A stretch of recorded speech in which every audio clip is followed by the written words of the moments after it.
Hello, everybody, and welcome to a brand new little podcast I like to call the NYFG Show, where a random guy on the internet rants about the New York Giants for like 30 minutes at a time per episode. Today's going to be the first episode of the show. I'm super excited. Might seem like a little bit of unfortunate timing. Just to kind of date this podcast a little bit, the time I'm recording this, yesterday, the news about the Giants kicker Aldrick Rosas came out. So not really great stuff from the Giants right now, but I figured a global pandemic was as good a time as any to start a podcast. So yeah, super excited. Today is going to be the first episode. It's going to be a breakdown of the Giants offseason, specifically free agency. Next week's going to be about the draft, but yeah, today is going to be part one of my offseason breakdown, and let's get into it. So since this episode is all about free agency, let's get to the signings.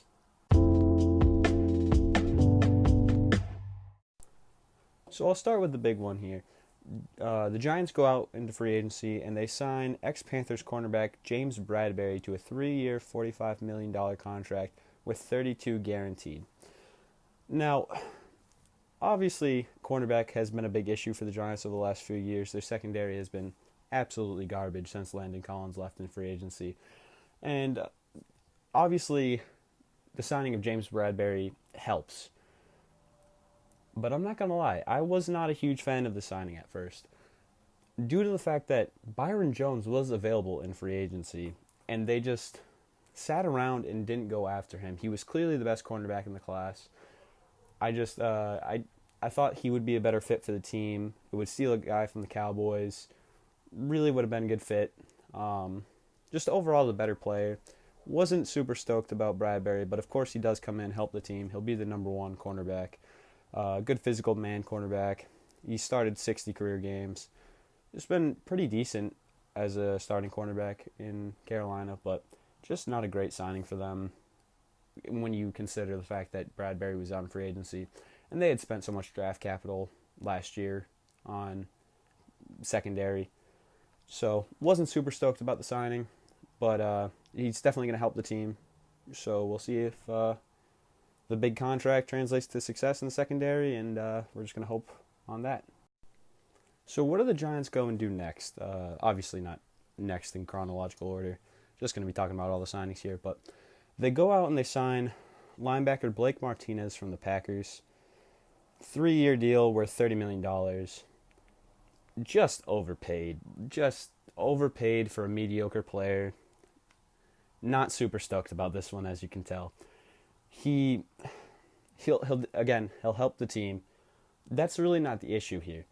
The issue is that they're unable to develop linebackers, and they don't go out and they don't ever draft them when they're available. That's just been an issue. They don't focus on linebackers, so they have to go out. They spend $30 million of their cap after a decent mediocre player, a guy that's. They say he's good in run defense. He was part of the Packers team that just got absolutely demolished in the run game in that NFC Championship game against the 49ers. He's got a lot of big tackle numbers. His tackles always come 5 yards, 10 yards down the field away from the line of scrimmage. That's not where you want your tackle numbers. So his stats are not bad by any means, but the stats kind of don't tell the whole truth in this case. Just was not a fan of the signing at all. Big part of his signing here was the Giants signing defensive coordinator Patrick Graham for the Dolphins. I am actually a fan of that signing. Obviously, didn't have great success with the Dolphins for reasons not exactly in his control. But I like his man blitz and then cover man system. And I'm a fan of that, but was not huge on the Martinez signing. Probably the biggest signing the Giants made, in my opinion, and this is not one a lot of people are talking about, and I've actually seen some people disappointed by this one, but they franchise tagged defensive tackle Leonard Williams. They just traded for him from the Jets last year. I'm a big fan of Leonard Williams. I think obviously he comes in a little bit overpaid because of this franchise tag, but they had so much cap room, and it's not going to affect the cap next year. It's a 1-year deal. So really not a huge deal. They weren't going to go out and spend it on any splash free agents like Jadeveon Clowney or any of the big names, apparently. So, you got to take care of your own guys. But I really like Williams. He's going to get $16 million this year in cap, or he's going to take up $16 million cap this year. But he's a super underrated defensive lineman. He gets a ton of pressure, and he forces double teams. So his sack numbers are never big. I don't even think he got one sack last year. But he's a really good presence on the defensive line for the Giants, and they just need so much defensive help, especially in the front seven, that I was a fan of the signing. He really helps in the run game. He's a big force, big body. He just takes up a lot of space, forces the double team. And that's really going to help a lot of the guys like O'Shane Ximines develop, and I just think that's going to really help the team a lot. Obviously, would have preferred Jadeveon Clowney, but whatever. Another signing the Giants had, for some reason they love going after Packers defensemen. I don't know what the deal with that is, probably something to do with Patrick Graham, but can't even say this guy's name, Kyler Fackrell, linebacker from the Packers, like I just said. They signed him to a 1-year deal.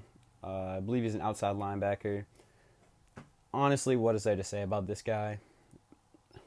Who knows? Maybe it's a 1-year prove-it deal. Hope you see some results. I'm honestly not super stoked on this one. You just have guys like Yannick Ngakoue available to trade for nothing. Calais Campbell obviously going to the Ravens for a 6th-round pick. Jadeveon Clowney, I can't say his name in this episode for some reason, still out there in free agency to this day. They just settling for mediocre guys because they can't really develop their own.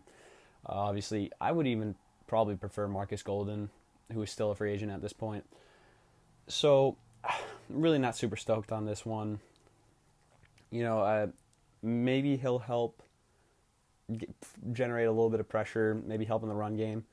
But he really is probably going to just end up hindering the development of O'Shane Ximines and maybe even Lorenzo Carter. Obviously, he's been kind of a disappointment, but, wasn't really stoked on this one. Again, part of that Packers defense that gave up all of the rushing yards to the 49ers and Raheem Mostert last year in the NFC Championship. So, honestly, what is there to say about this guy?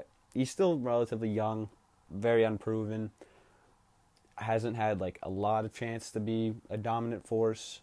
Maybe if the secondary lives up to what it should be and how much draft capital we put into it, he'll generate better pressure numbers and sack numbers, sort of like a Trey Flowers type deal from the 2018 Patriots, when the secondary was so good that the front seven was able to generate pressure even though they didn't have any stud pass rushers. So hopefully he's going to come in, make a bit of a difference. Overall, not super stoked on that one, but, anything helps on that defensive side. Contract shouldn't be that big, but... So yeah, not too much to say about that guy. So most of those guys were defense, obviously. We're going to get into some of the offensive signings. Nothing big here. Really just a lot of backups. They go out, they sign Dion Lewis, backup running back. He's going to play maybe 3 snaps a game, hopefully, if Saquon Barkley's able to stay healthy. I really don't know what this signing does. He was just on a Titans team where anytime he came on the field, you knew it was a passing play. If anything, he just makes it so obvious what the Giants' offense is going to be when he comes onto the field. Makes the play calling pretty obvious.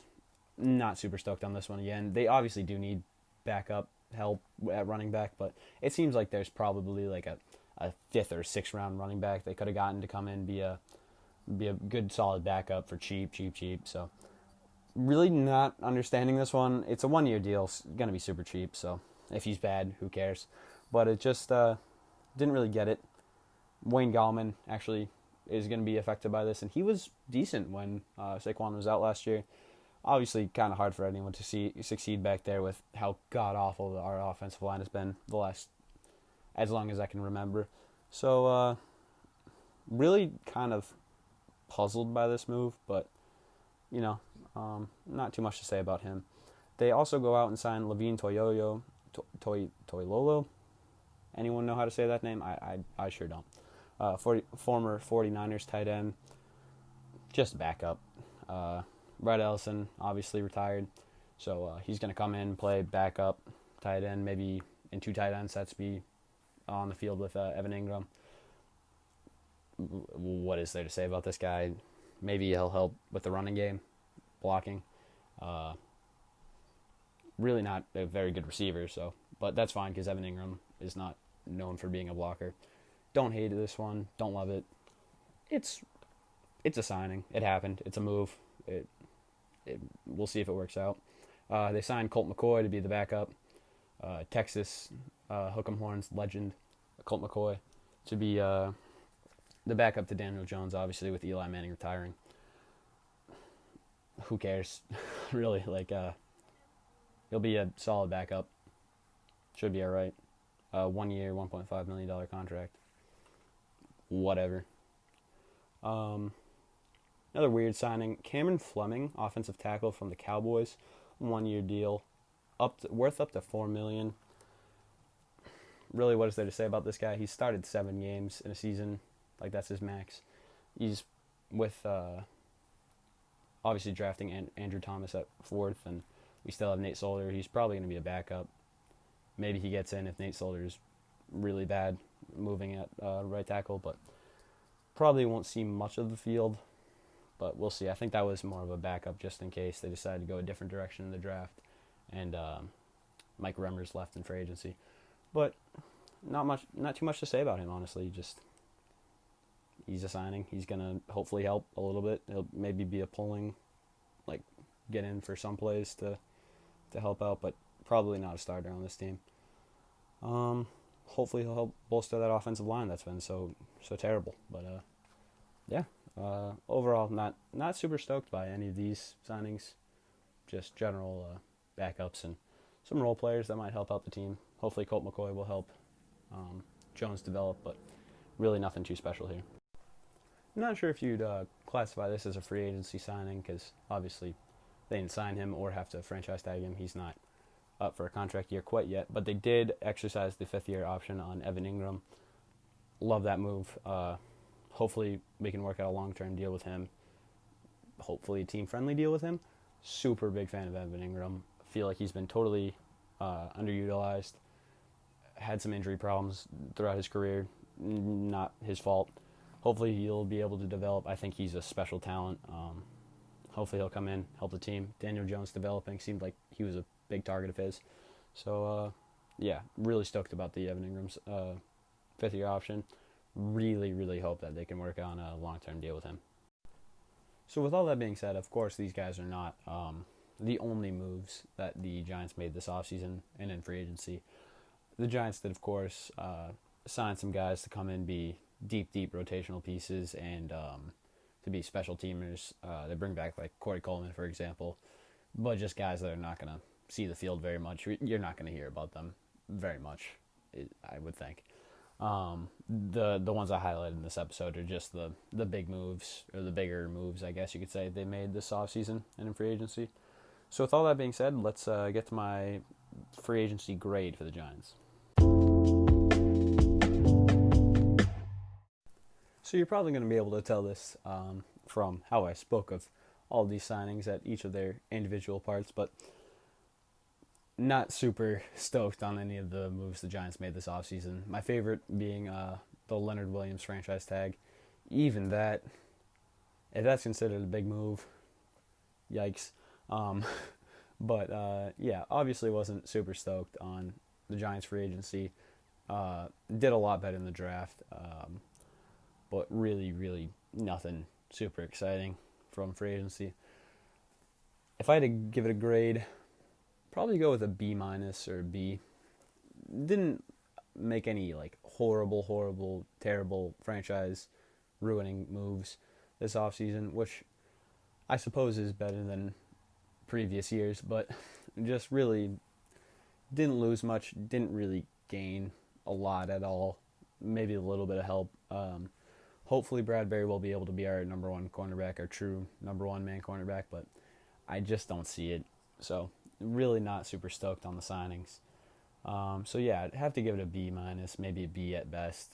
Obviously, haven't seen any of these guys play together for the Giants yet. I could come back in 3 months when the season starts and be like, oh boy, was I wrong. This is an F or this is an A. Who knows? But just from what I see and how I feel about it right now, not super stoked. Give it a B minus.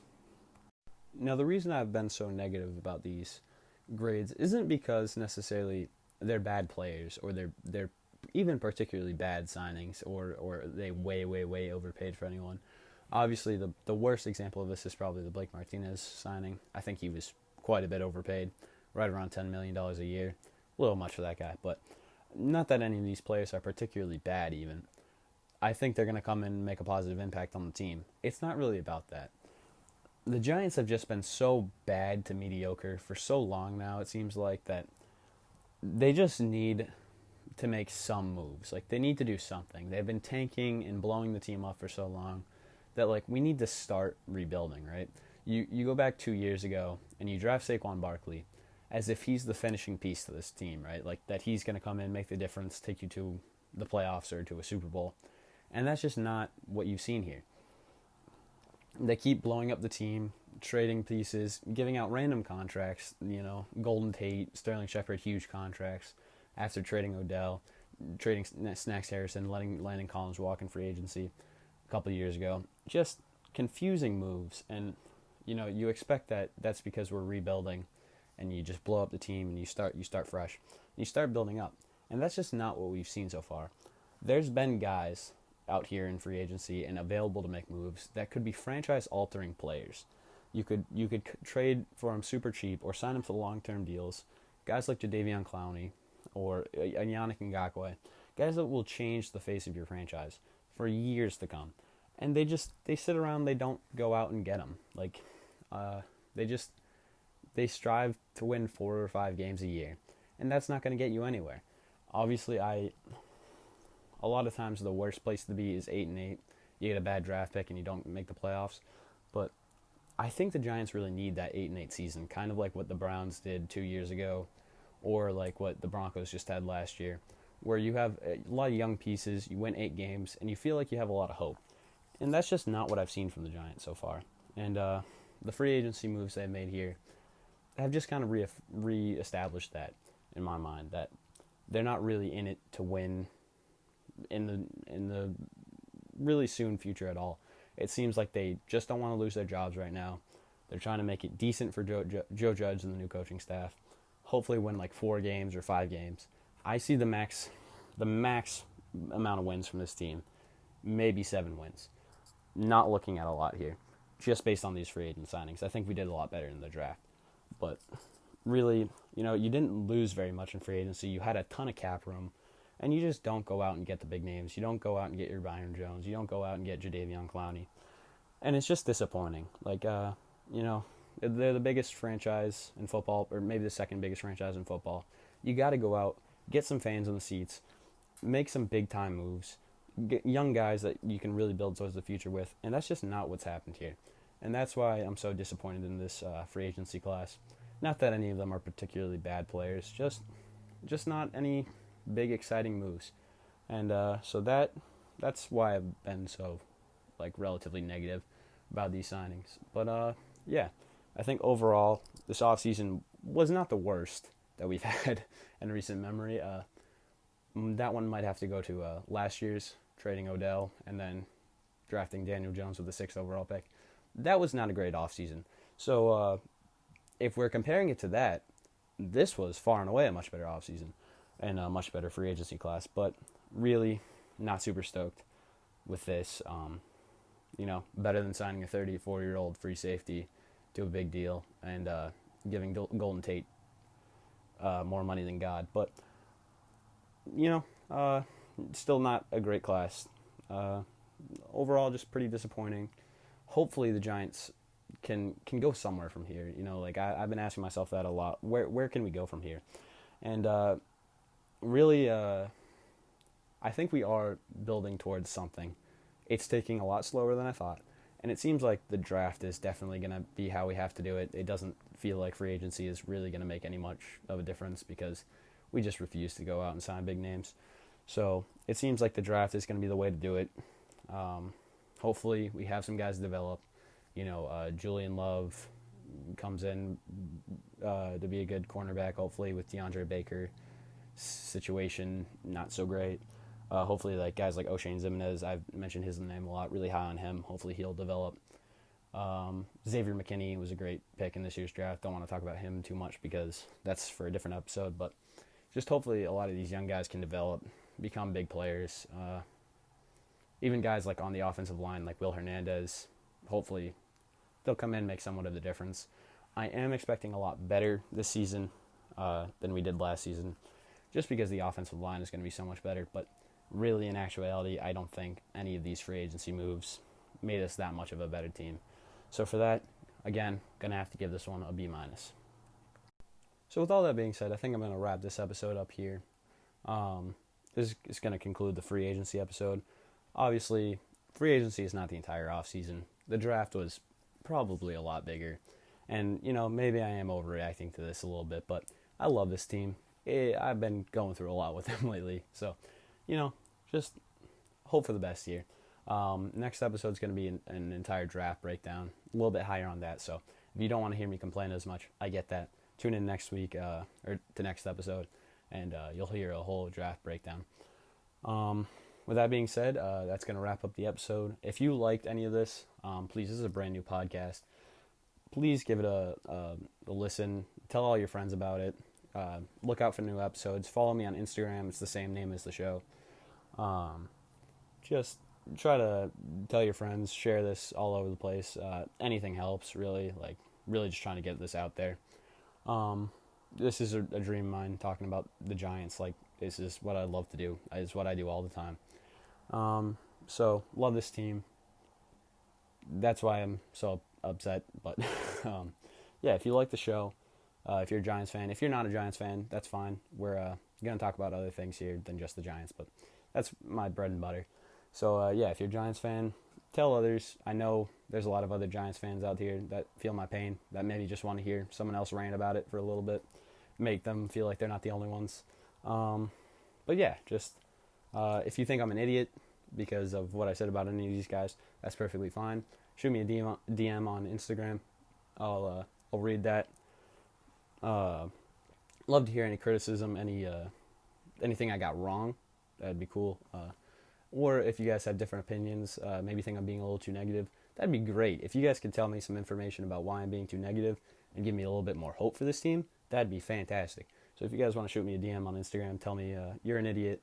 Kyler Fackrell was a great signing and blah, blah, blah, blah, blah. That's great, Give me a little bit more hope for this franchise. And, yeah, overall, just please tell everyone you know, anyone, Giants fans, anything helps. Just share it around. And, yeah, that's going to be it. Thank you.